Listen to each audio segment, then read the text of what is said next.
This initial solution will show you how to send a large video file in Gmail on iPhone. When you send messages in Gmail, you can attach files from Google Drive, such as documents and photos. This is especially helpful if the document is larger than the Gmail file size limit, or if you want to collaborate with others on the document. So first of all, make sure you have downloaded the Gmail app on your iPhone. On your iPhone or iPad, open the Gmail app. In the bottom right, tap Compose, tap Attach File,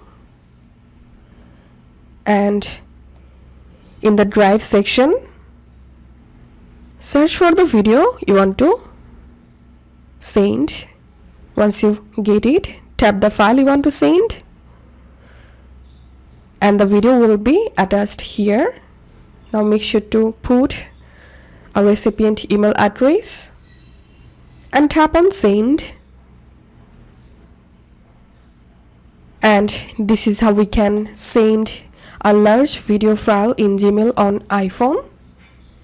If you find this video helpful, make sure to subscribe Initial Solution. See you in the next video.